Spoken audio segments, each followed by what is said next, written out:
आदि से अंत तक श्री रामचरितमानस भगवान का ही स्वरूप है, भगवान का ही तन है। इसलिए रामचरितमानस का पाठ हर घर में होना चाहिए। सिर्फ घर में पोथी रखने से कृपा नहीं होगी कि लाल कपड़ा में बांध के रामायण जी धर दी, धूला खा रही है, हर दिवाली पे साफ करके फिर धर दी। ऐसे काम की नहीं है रामायण जी। खोल करके 2 4 10 चौपाई अर्थ सहित पढ़ो, तब काम करेगी महाराज। कितनी सरल कर दी गोस्वामी जी ने बताई। गोस्वामी जी ने ऐसी ऐसी वस्तु हमें दी है जिस पर पूरा संसार चल रहा है। चाहे हनुमान चालीसा हो, चाहे रामचरितमानस हो, एक एक चौपाई महाराज, ऐसी दुनिया की कोई परेशानी नहीं है जिसका हल रामचरितमानस में नहीं है। कोई परेशानी हो, आप मानस पढ़ना प्रारंभ करिए, देखते ही देखते आपको आपकी परेशानी का हल मिल जाएगा, प्रश्नों का उत्तर मिल जाएगा। रामचरितमानस इसका नाम है। मानस चरित्र राम, उल्टा पढ़ेंगे तो मानस यानी मनुष्य। मनुष्य का चरित्र अगर ठीक हो जाए तो राम मिलने में देरी नहीं है। इसलिए मानस को, अपने चरित्र को बनाना है तो रामचरितमानस को पढ़ना प्रारंभ करें। एक भाई को भाई के साथ कैसे रहना चाहिए, एक पिता को पुत्र के साथ क्या व्यवहार करना चाहिए, एक पुत्र को पिता के साथ क्या व्यवहार करना चाहिए, एक पत्नी को पति के साथ क्या व्यवहार करना चाहिए, एक पति को पत्नी के साथ क्या व्यवहार करना चाहिए, दास दासियों का व्यवहार क्या होना चाहिए, परिवार के एक एक व्यवस्था को समझाने वाला ग्रंथ श्री रामचरितमानस सब बताएगा। जहां आज पुत्र पिता की एक बात सुनने को तैयार नहीं है, जहां आज का पिता चाहता है कि मेरा पुत्र मेरी एक बात मान ले, और वहां दशरथ जी भगवान से कहते हैं, भगवान शंकर मेरा बेटा आज मेरी एक बात ना माने। ऐसी कर्तव्यनिष्ठता की बात रामचरितमानस में है। बड़े काम की कथा है महाराज, सब प्रकार से विश्राम देने वाली कथा है, मंगल करने वाली कथा है। अरे लोक और परलोक बनाए, आपका लोक भी बनाएगी और परलोक भी बना देगी। लोक और परलोक सुधारे, और शोक दूर विश्राम की, है कथा राम की जीव के बड़े काम की। ये कथा राम की जीव के बड़े काम की। हाँ है ये कथा राम की जीव के बड़े काम की। है ये कथा राम की जीव के बड़े काम की। अरे लोक और परलोक सुधारे, लोक और परलोक सुधारे, लोक और परलोक सुधारे, लोक और परलोक सुधारे, और शोक दूर विश्राम की, है कथा राम की जीव के बड़े काम की। है ये कथा राम की जीव के बड़े काम की।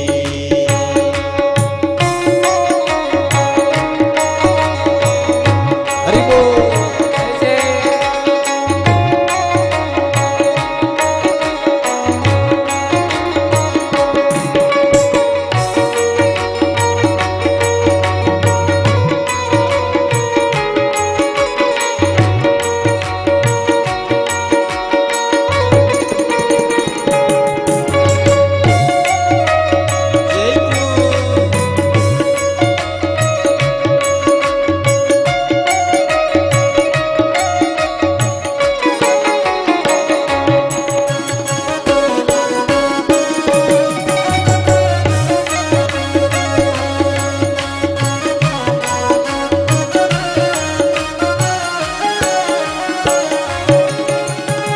काम क्रोध मद लोभ हटाए, जीने की सब कला सिखाए।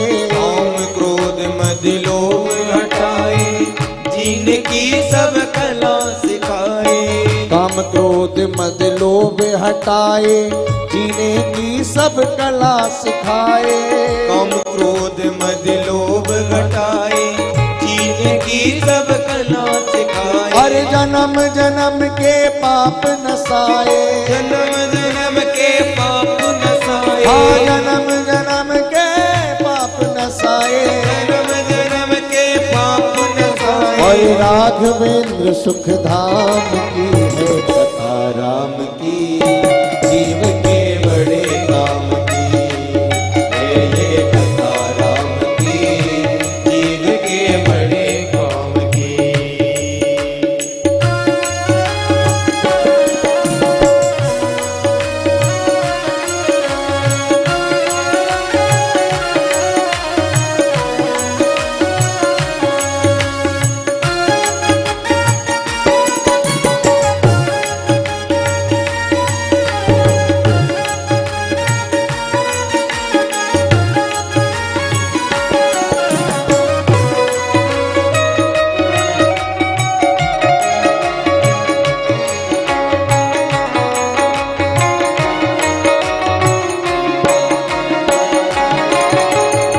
रे मन आखिर पछताएगा, दर दर की ठोकर खाएगा। मन आखिर पछताएगा, दर दर की ठोकर खाएगा। रे मन आखिर पछताएगा, दर दर की ठोकर खाएगा। मन आखिर पछताएगा, दर दर की ठोकर खाएगा। और कौन तुम्हें फिर समझाएगा, तुम्हें फिर समझाएगा। अरे कौन तुम्हें फिर समझाएगा। कौन तुम्हें फिर समझाएगा। ये दुनिया है सब दाम की है कथा राम की, जीव के बड़े काम की। है ये कथा राम की, जीव के बड़े काम की।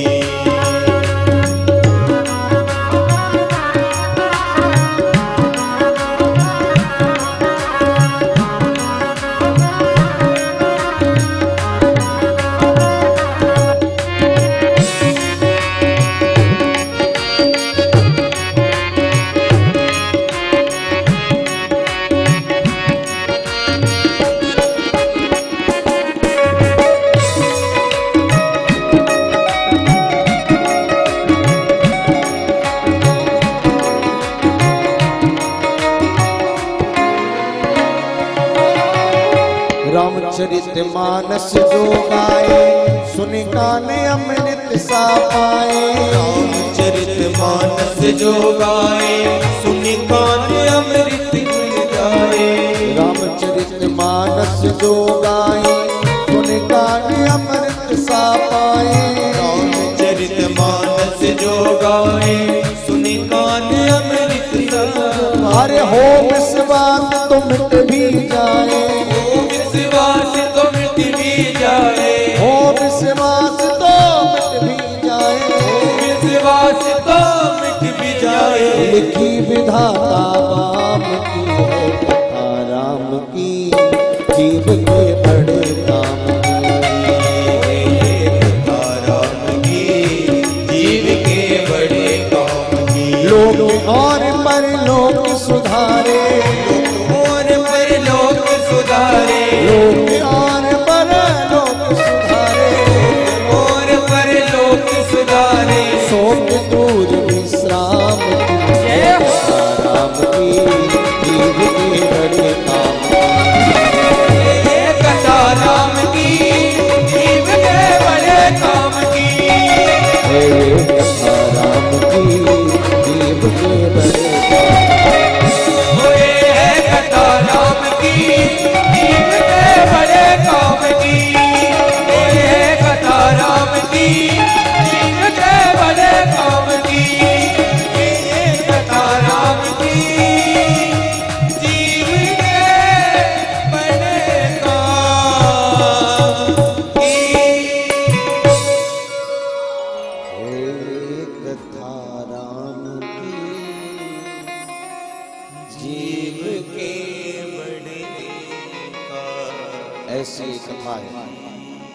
अब अपने मन को हम सब कथा में लेकर चले।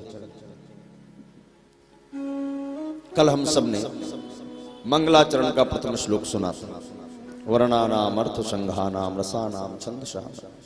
पहले श्लोक में भगवान गणपति और मां सरस्वती को प्रणाम करने के बाद गोस्वामी तुलसीदास जी महाराज ने द्वितीय श्लोक में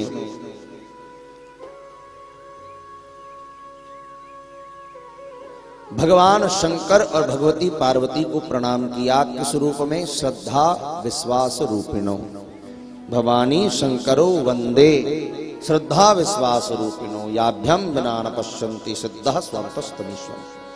भगवान शंकर हैं विश्वास और भगवती पार्वती हैं श्रद्धा।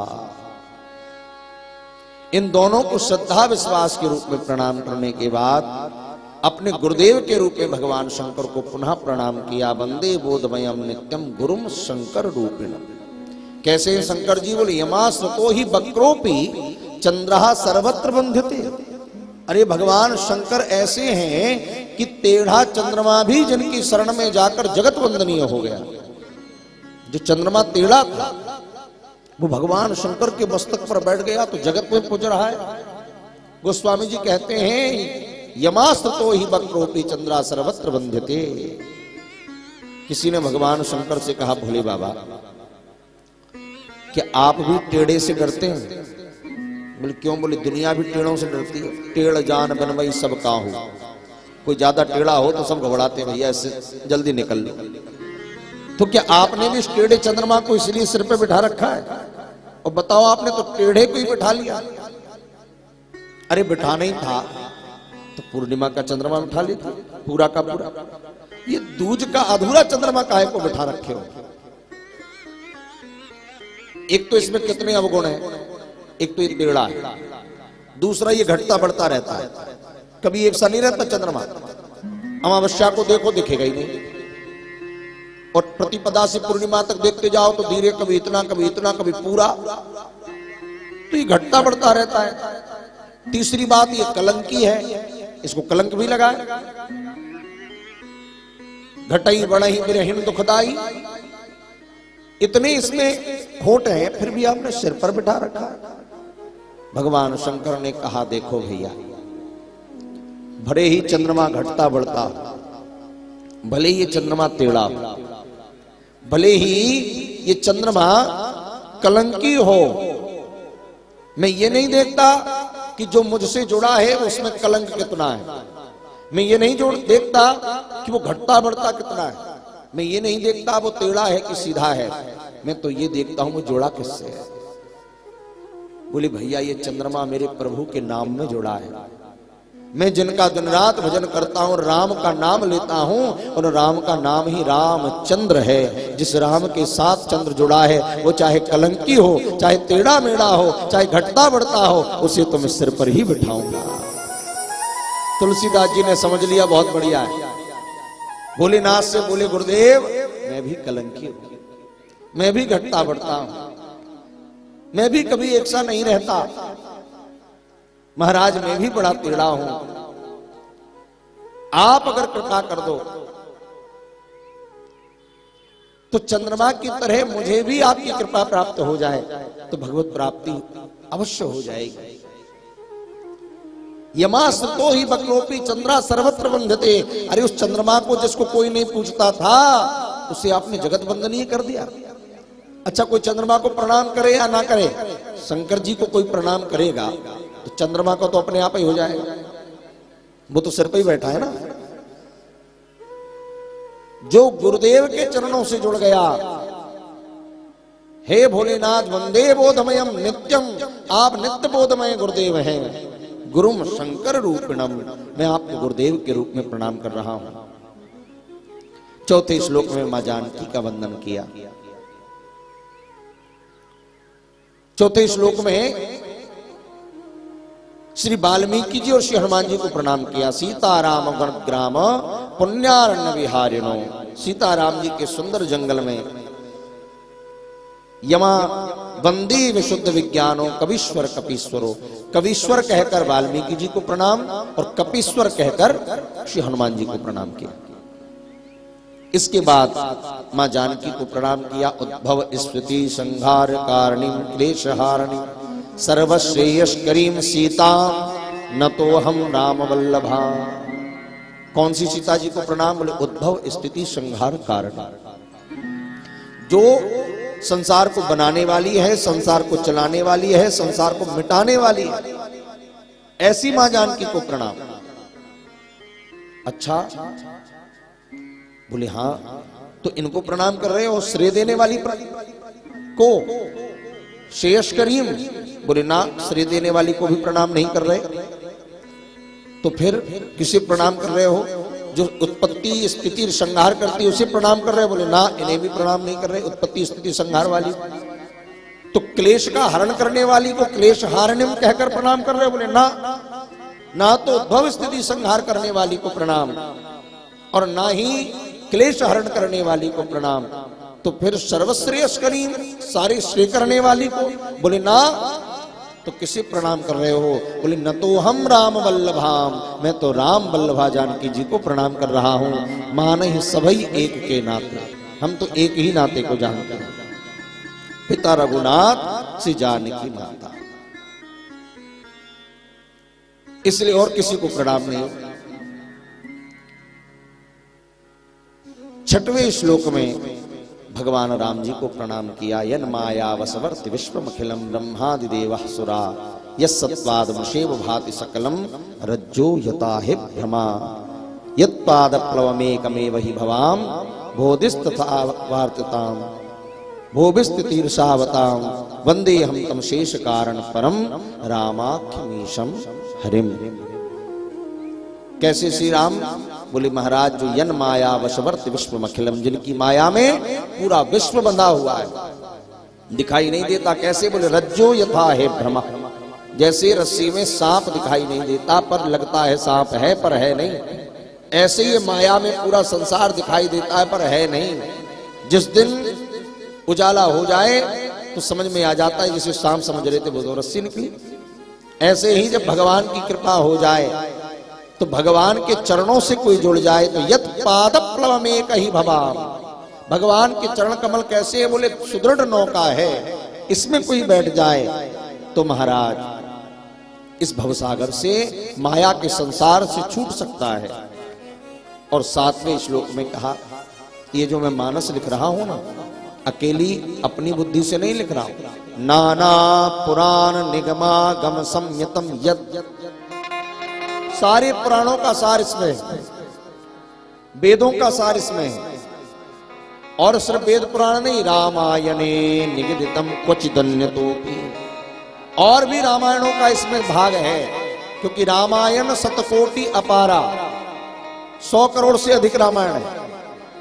तो कई रामायणों का सार इसमें मैंने लिया है। अच्छा, तो किसके लिए लिख रहे हो रामायण? किसी को खुश करने के लिए ना?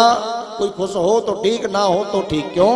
बोले स्वंतः सुखाय तुलसी रघुनाथ गाथा भाषा निबद्ध मति मंजुलमाप्तनोति। मैं तो अपने हृदय के सुख के लिए रामचरितमानस की रचना कर रहा हूं। स्वांता सुखाय,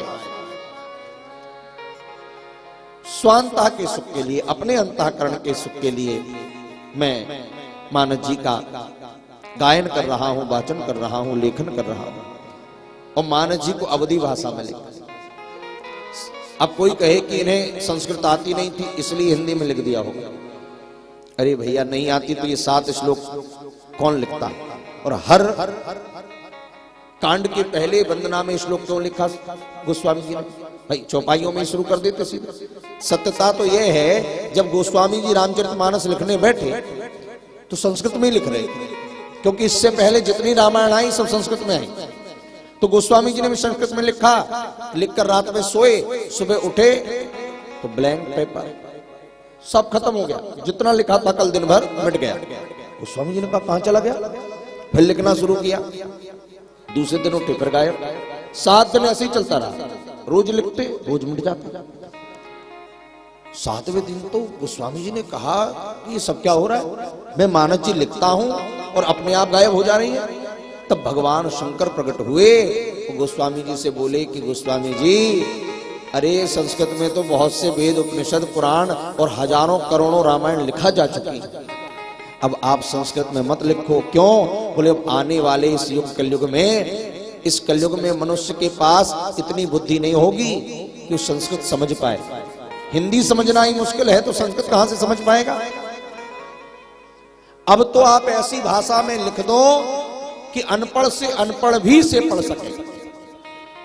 तब गोस्वामी जी ने भगवान शंकर की बात को मान करके, प्रमाण मानकर मानस जी को लिखा। और एक संत तो कहते थे महाराज, बोले संस्कृत कैसी है? बोले नारियल की तरह।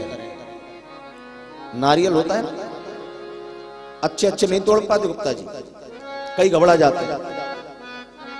पहले तो पूंछ निकालो, बूझ निकालने के बाद बढ़िया पत्थर ढूंढो, फिर ऐसे तोड़ो महाराज की बढ़िया से टूट जाए। अब टूट जाए तो टूट तो गया, अब उसकी गिरी निकालो। गिरी निकालना और कठिन काम। तो संस्कृत भाषा नारियल तोड़त में कठिनाई। तो गोस्वामी जी ने क्या किया? बोले एक काम करो, अच्छा कोई व्यक्ति नारियल खुद ही तोड़ के, आप देखना वृंदावन में हमने देखा लोग नारियल की गिरी निकाल करके बढ़िया लगाकर बेचते हैं। अब वहां कोई मेहनत ही नहीं है, पैसे दो सीधी गिरी गिरी खाओ। मंदिर में गए, पुजारी जी ने तोड़ लिया और निकाल ली नट्टी और सब बढ़िया धो करके और आपको प्रसाद में दे दिया। बताओ क्या मेहनत लगी? सीधे खाना ही है, न तोड़ने की झंझट, न बूझ की, न कुछ।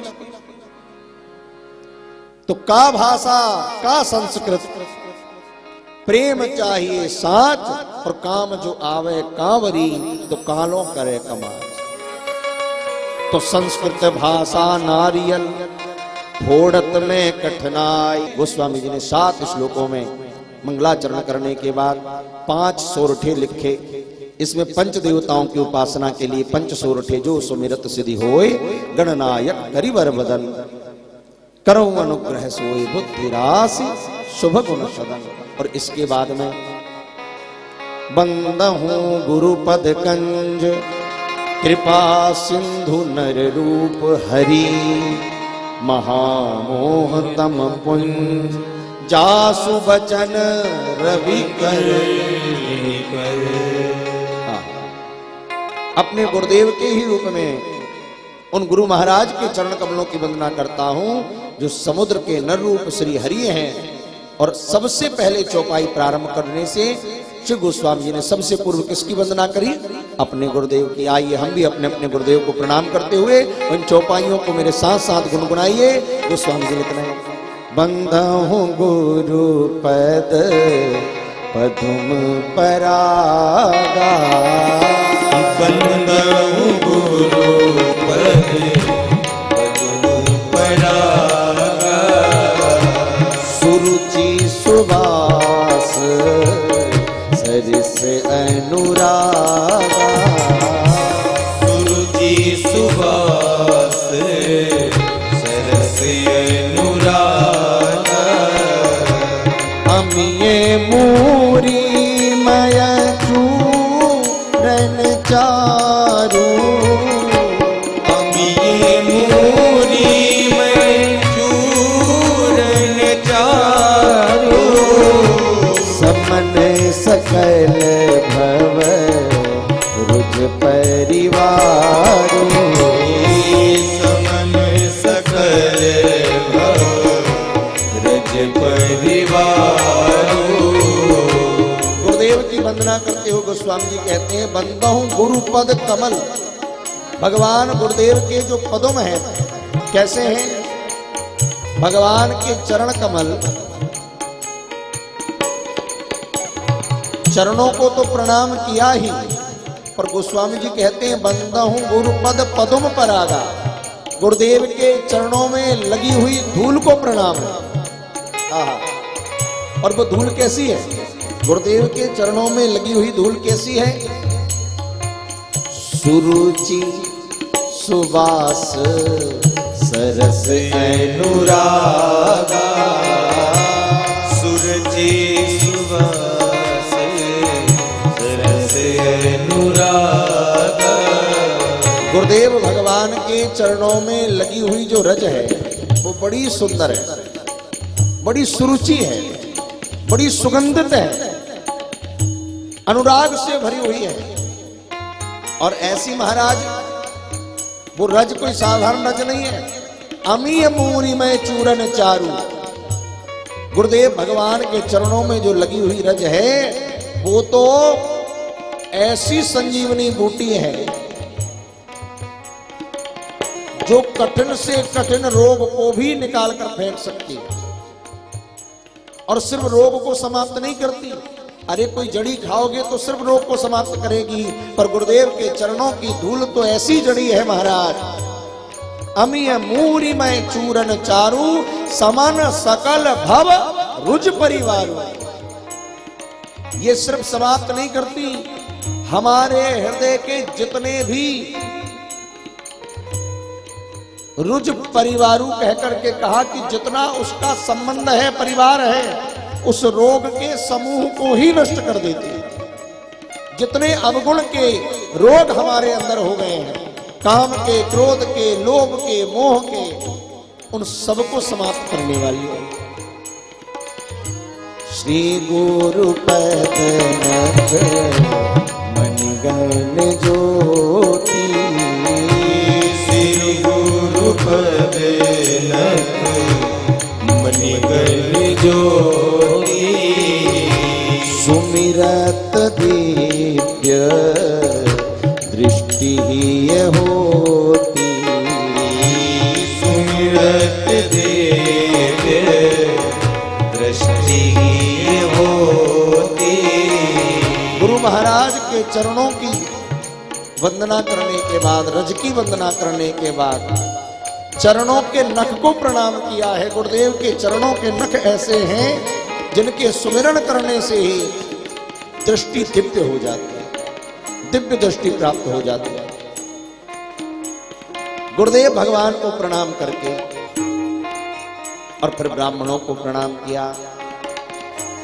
बंदा हूं प्रथम महीसुर चरना, बंदा हूं प्रथम महीसुर चरना, मोह जनित संशय सब हरना, मोह जनित संशय सब हरना, मोह जनित संशय सब हरना, मोह जनित संशय सब हरना, बंदा हूं प्रथम महीसुर जरना, बंदा हूं प्रथम महीसुर जरना। ब्राह्मणों के चरणों में प्रणाम किया जो पृथ्वी के देवता है और जो अज्ञान से उत्पन्न होने वाले संदेह को नाश करने वाले। देखो गोस्वामी जी ने जैसा मंगलाचरण किया, ऐसा मंगलाचरण ना भूतो ना भविष्य कोई कर ही नहीं सकता दुनिया, किसी को नहीं छोड़ा। गोस्वामी जी ने प्रणाम करा, गुरुदेव की वंदना करी, ब्राह्मणों की करी, फिर संतों की करी, कहां तक कहें असंतों की करी, संतों को भी प्रणाम किया। और संत को किस रूप में प्रणाम किया? बोले महाराज मुद मंगल मय संत समाजू, जो जग जंगम तीरथ राजू। संतों के समाज को प्रणाम किया। बोले संत कहीं दिख जाएं तो ऐसा मानिए तीर्थराज प्रयाग मिल गया। आहा, अपन सब प्रयाग से कल आए। तीर्थराज प्रयाग में क्या है? बोले आज से माघ मेला शुरू हो रहा है। गंगा यमुना सरस्वती का जहां मिलन है वो त्रिवेणी है। तो गोस्वामी जी ने संतों को क्यों बता दिया भैया प्रयाग? मुद मंगल में संत समाजू, जो जग जंगम तीर्थ राजू। जहां पर संतों का एक साथ दर्शन हो जाए समझ लेना आज तीर्थराज प्रयाग में आ गए। अच्छा कैसे माने महाराज? वहां तो गंगा यमुना सरस्वती, यहाँ क्या है? बोले यहाँ भी तीन धारा है। राम भगति जहां सुर सरी धारा, भगवान के राम की भक्ति रूपी गंगा जहां बहती है, और सर सही ब्रह्म विचार प्रचारा, और ब्रह्म का प्रचार करने वाली, विचार करने वाली सरस्वती की धारा है। जब संत लोग ब्रह्म का विचार करते हैं वो सरस्वती है। और विधि निषेध में कलिमल हरनी, कर्म कथा रवि नंदन बरनी। जो विधि और निषेध की बात संत लोग कहते हैं ना, भैया ये ऐसा काम मत करो, ऐसा करो, सुबह जल्दी उठो, देर से मत उठो, ये खाओ, ये मत खाओ। जो विधि और निषेध बताते हैं, ये विधि करो, ये निषेध करो, ये क्या है? बोले कर्म कथा रविनंदनी वर्णी। रविनंदनी यमुना है। तो तीनों हो गई, ब्रह्म प्रचार की सरस्वती, विधि निषेध की यमुना और ज्ञान की गंगा। ये तीनों संतों के पास मिल गई। और हरि हरि कथा विराजत बैनी, और हरि और हर की कथा जब संत सुनाते हैं तो बैनी हो जाती है, तीनों मिल जाती हैं। और तीनों मिल जाती है तो क्या हो जाती है? त्रिवेणी हो जाती है। और जब त्रिवेणी हो गई तो प्रयाग में अकेली त्रिवेणी थोड़ी है, वहां तो बट वृक्ष भी है, अक्षय बट है, तो यहां भी अक्षय बट है। कैसे? बोली बटु विश्वास अटल निज धर्मा। महाराज यहां पर भी जो संत समाज प्रयाग है, जो अपने धर्म से अटल विश्वास रखते हैं, वही अक्षय वट है। तो तीर्थराज प्रयाग का दर्शन संतों में ही हो जाता है। अच्छा, प्रयाग में क्या मिलता है? बोले 4 पदार्थ भरा भंडारो। 4 पदार्थ मिलते हैं, धर्म अर्थ काम मोक्ष, तीर्थराज प्रयाग में। पुण्य प्रदेश देश है। और संतों के दर्शन से भी ये चारों मिल जाते हैं। लय ही 4 फल अचत तनु साधु समाज प्रयाग। साधु समाज का दर्शन हो जाए तो चारों फल मिल जाते हैं। और भैया देखो, एक बड़ी अच्छी बात गोस्वामी जी ने लिखी यहां पर, मज्जन फल पैखिए तत्काल। ये बात बड़ी लिखने वाली है। आप प्रयागराज में स्नान करोगे, फल तो मिलेगा, पर तुरंत मिलेगा कोई गारंटी नहीं कि मरने के बाद मिलेगा। कोई गारंटी है? हाँ, फल तो मिलेगा, कब मिलेगा ये नहीं पता। लेकिन संतों का दर्शन हो गया, संत रूपी प्रयाग का दर्शन हो गया। गोस्वामी जी कह रहे हैं, मज्जन फल पैखिए तत्काल। तत्काल फल मिल जाएगा। कैसे मिल जाएगा? बोले काक होई पिक, मोर आहार जहां लगी चोरा। लेकिन हनुमान जी ने एक मुष्टिका दी और ऐसा सत्संग कराया कि जो कौवे की वाणी बोल रही थी, जान ही नहीं मरम सट मोरा, मोर आहार जहां लगी चोरा। और जो सत्संग का प्रभाव हुआ, होते उसकी वाणी ऐसी बदली महाराज, मानो कौआ क्या बन गया? कोयल बन गया। क्या बोली? जो अभी कह रही थी तात, अभी कह रही थी कि जहां तक चोर है सबको मैं खा जाती हूं, मोर आहार जहां लगी चोरा। और अब उसकी वाणी सुनो, तात मोर अति पुण्य बहुता, देखूं नयन राम करे दो। बदल गई कि नहीं? प्रविसी नगर कीजे सबका। अरे भैया, ये वाणी वही बोल रही है जो अभी अभी कह रही थी खा जाऊंगी। हृदय राखी कौशल गुरुराजा। अरे उसके बकरे के समान व्यवहार कैसे हंस बन गया? कैसे बन गया?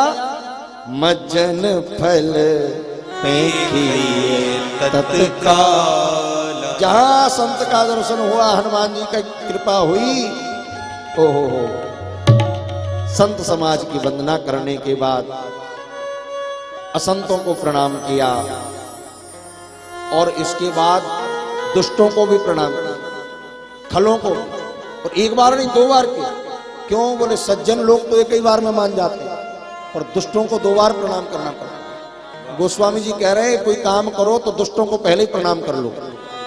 हाँ, बहुरी बंद कई बार प्रणाम कर लो। बहुरी बंद खलगन सती भाई, कैसे? बोले जो बिनु काम दाहिने बाएं, जो बिना काम के दाएं बाएं होते रहते हैं, इनको पहले ही प्रणाम करो। क्यों? बोले कैसे होते? बोले सर्वस अपनो बिगाड़। ये जो खल लोग होते हैं ना, खल दुष्ट लोग क्या करते हैं? बोले दूसरे का काम बिगाड़ने के लिए चाहे अपना बिगड़ जाए, अपनी संपत्ति क्यों ना लुट जाए, पर पड़ोसी का सत्यानाश करके रख देगा। हाँ, बोले बिना ही काम के दाएं बाएं होते रहते हैं। हर मोहल्ले में, हर घर के अगल बगल में होते ही हैं। बोले सर्वस अपनो बिगाड़ और सिर धर यमदूत मार, सब प्रकार खल दोवे साधुन के मलन को, महाव्रतधारी बिनु हेतु उपकारी, और ऐसी जिए जानी प्रणाम किए खलन को। इसलिए प्रणाम कर रहा हूं खलों को। सबके गुण अवगुण सुन करके जड़ चेतन गुण दोषमय विश्व कीन करतार, हम सभी को प्रणाम किया महाराज। और अंत में तो कह दिया सिय राम मैं सब जग जानी, सिय राम मैं सब जग जानी, करहूं प्रणाम पूरी जुग पानी, करहूं प्रणाम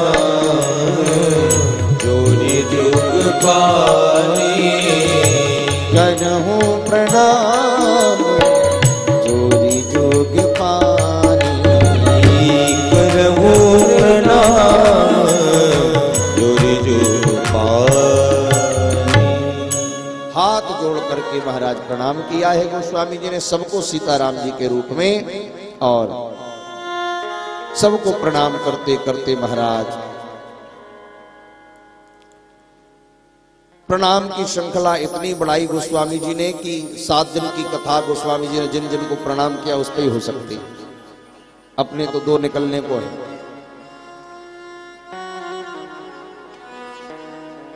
इतनी प्रणाम की श्रृंखला को बढ़ाया, संतों को असंतों को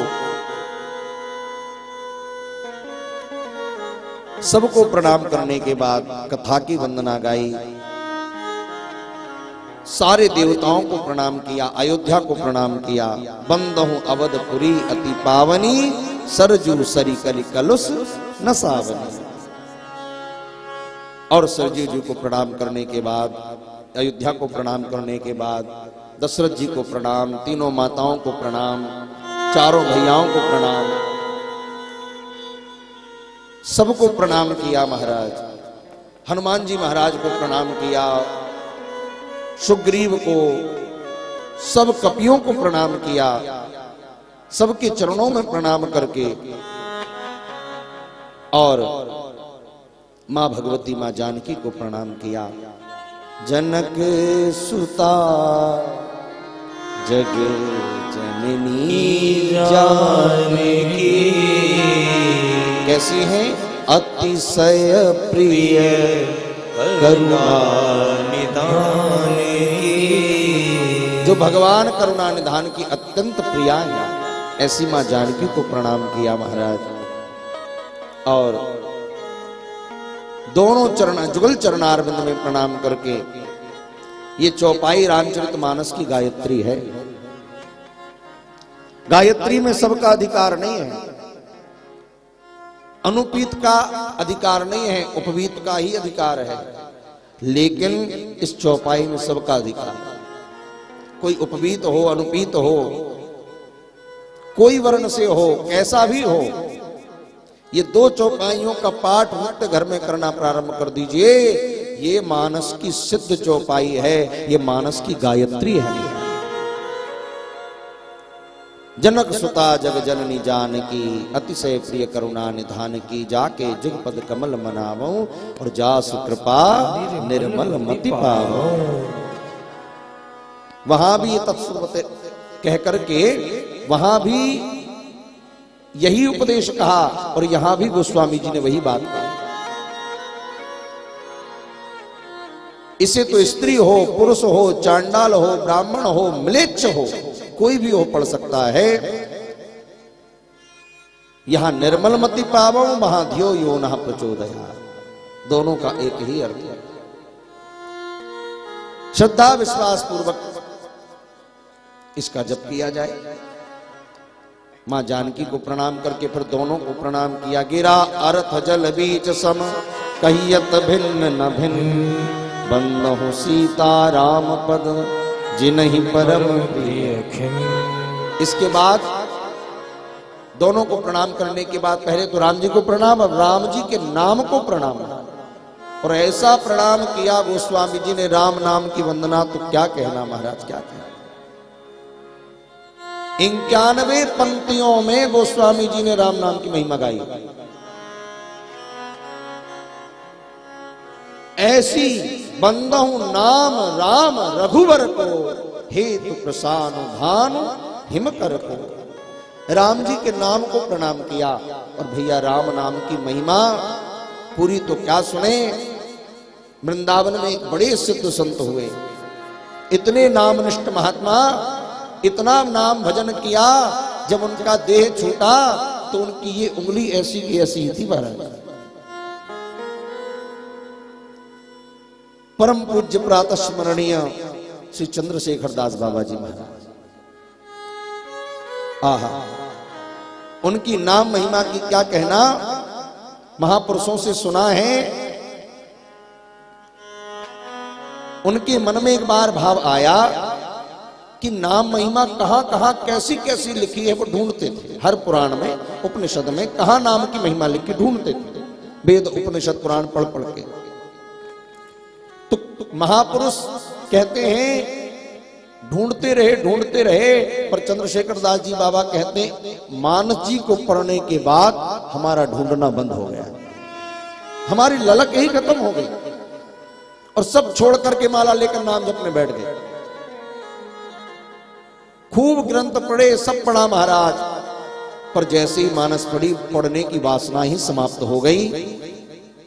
और ज्यादा नहीं, केवल 2 चौपाई पढ़ी, और 2 ही चौपाई ऐसी हैं कि चंद्रशेखर बाबा कहते थे गोस्वामी जी ने कलम तोड़ चौपाई लिखी, अर्थात लिखने के बाद कलम तोड़ दी। ऐसी चौपाई गोस्वामी जी की, नाम महिमा का पूरा सार 2 चौपाइयों से निकाल लिया। और इसे पढ़ने के बाद हमारा पढ़ना लिखना बंद हो गया, माला लेके बैठ गए, नाम जप करना शुरू कर दिया। कौन सी चौपाई है? गोस्वामी जी कहते हैं, कहूं कहाँ लगी नाम बड़ाई,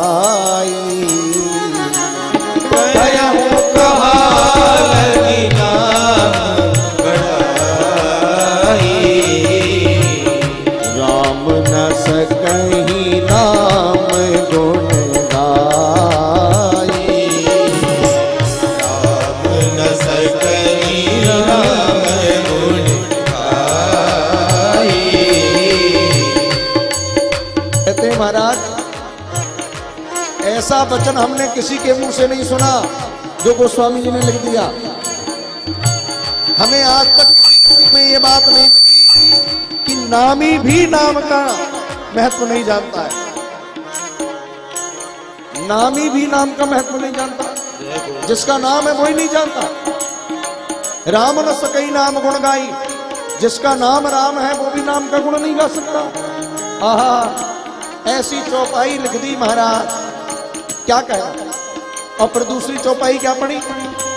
आहा, ये तो ऐसी चौपाई लिखी, कहूं कहाँ लगी नाम बढ़ाई, राम न सकई नाम बढ़ाई।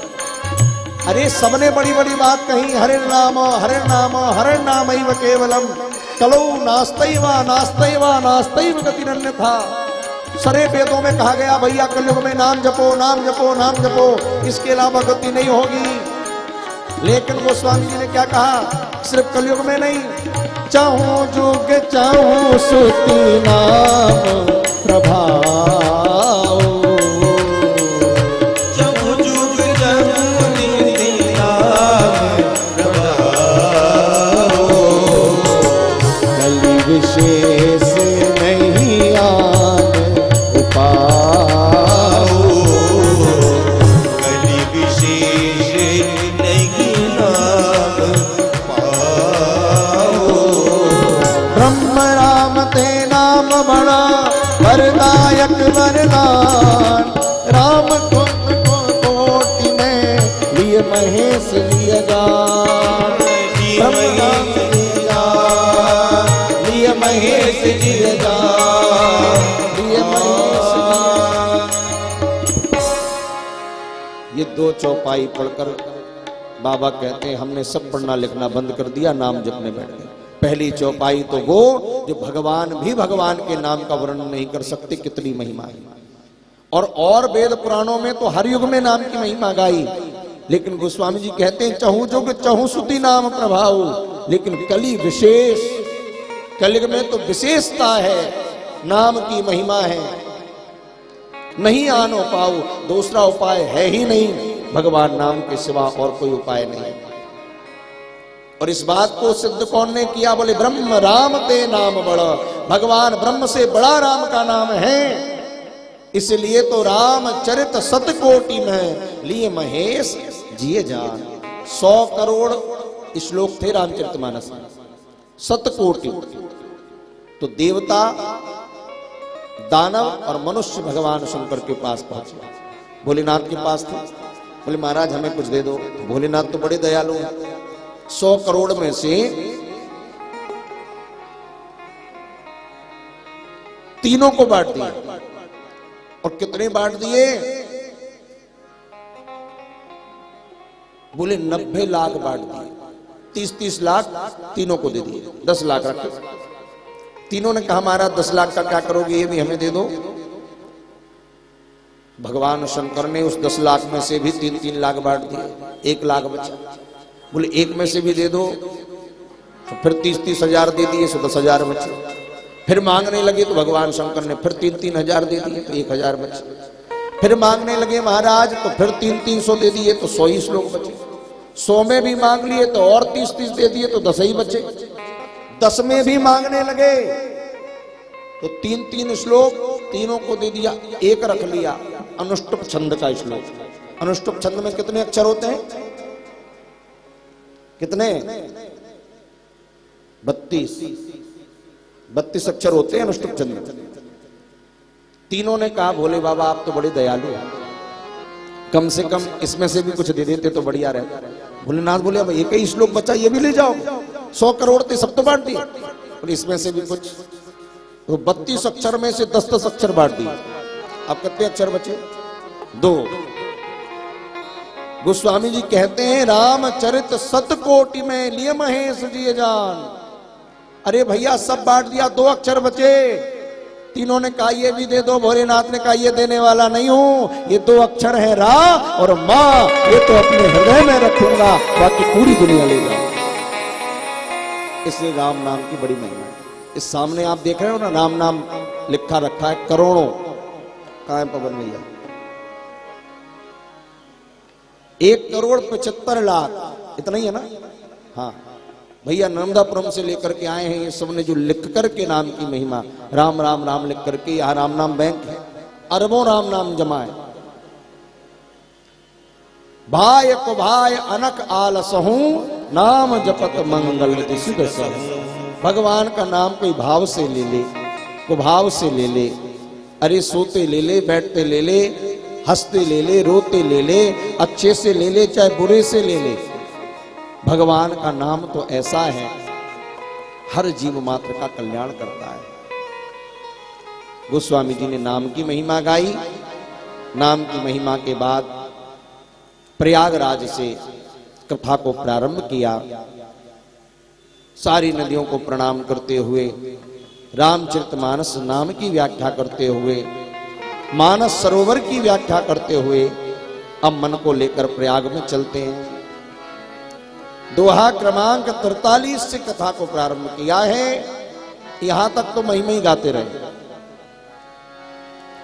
भरद्वाज मुनि बसहि प्रयागा, भरद्वाज मुनि बसहि प्रयागा, जिनहि राम पद अति अनुरागा, तिनहि राम पद अति अनुरागा, माघ मकर गति रवि जब होई, माघ मकर गति रवि जब होई, तीरथ पति आव सब कोई, तीरथ पति आव सब कोई,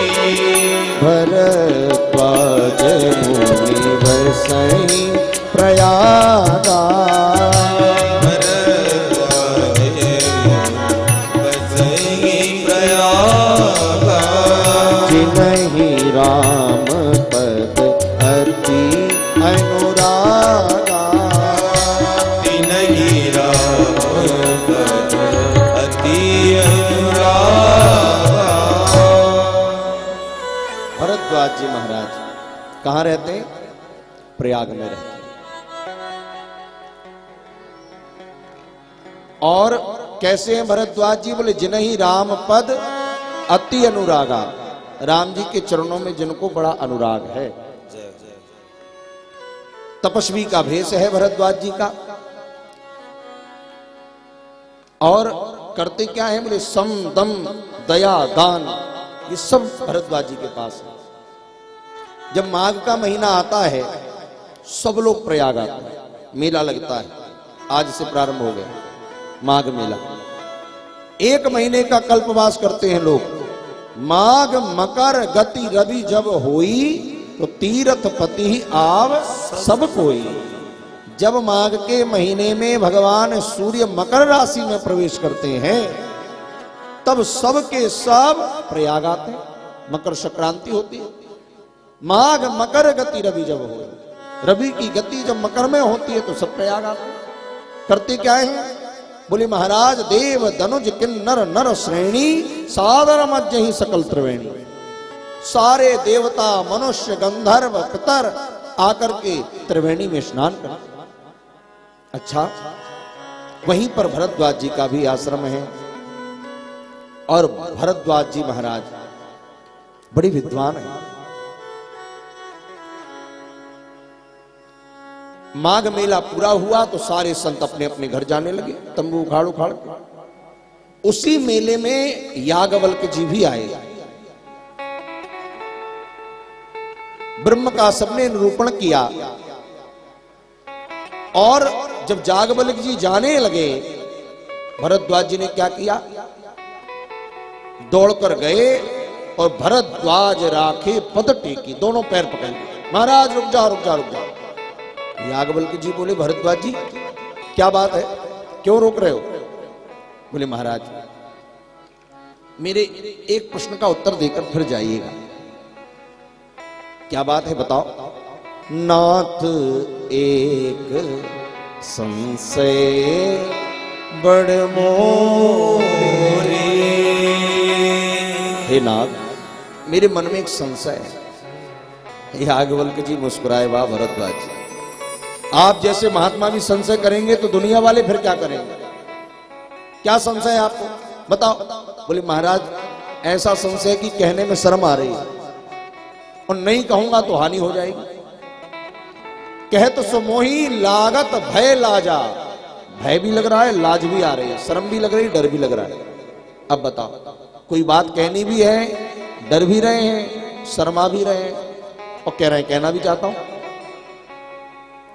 बोले महाराज पर संतों ने कहा है, वेद पुराण सब कहते हैं कि होई न विमल विवेक और गुरु सन किए दुराव। गुरुदेव से कोई दुराव कर ले तो विमल इसकी प्राप्ति नहीं होती। इसलिए मैं आपसे तो कुछ छुपाना नहीं चाहता हूं, सब बता देना चाहता हूं। गुरु से कपट, मित्र से चोरी, या हो निर्धन या हो कोड़ी। तो गुरुदेव से कुछ छुपाना नहीं चाहिए। आपसे अब बता भी नहीं पा रहा हूं और छुपाते भी नहीं बन रहा है। अरे बोलो बोलो, बात क्या है? भरद्वाज जी हाथ जोड़कर बोले, राम कवन प्रभु पूछहूं तो ही, राम कवन में पूछहूं तो ही, कहिए बुझाई कृपा निधि मोहि, कहिए बुझाई कृपा निधि मोहि। हे प्रभु, राम कौन है? क्या प्रश्न किया भरद्वाज जी ने? राम कौन है? अच्छा, कोई साधारण व्यक्ति पूछे राम कौन है, बात बने। भरद्वाज जैसे महर्षि कह रहे हैं राम कौन है। याज्ञवल्क्य जी बोले, अच्छा यही पूछना था? हाँ महाराज। अच्छा, तुम्हें क्या लगता है राम कौन है? पहले तुम खुद बताओ, फिर मैं बताऊंगा। भरद्वाज जी बोले, एक राम अवधेश कुमारा, तिनकर चरित विदित संसार, तिनकर चरित विदित संसार। एक राम अवधेश कुमारा। एक राम तो वो है जो राजा दशरथ जी के बेटा है। उनके चरित्र को सब जानते हैं। क्या है उनके चरित्र में? दो ही चीज दिखाई देती है, नारी विरह तो फैलाया हूं अपारा, नारी विरह तो फैलाया हूं अपारा, भयहूं रोष रण रावण मारा, भयहूं रोष रावण मारा। एक राम अवधेश कुमारा, एक राम अवधेश कुमारा, तिनकर चरित विदित संसारा, तिनकर चरित विदित संसारा। नारी विरह दुख लया हूँ अपारा, भयहूं रोष रण रावण मारा, विरह दुख लया हूं अपारा, भयहूं रोष रण रावण मारा। एक राम अवधेश कुमारा, एक राम एक राम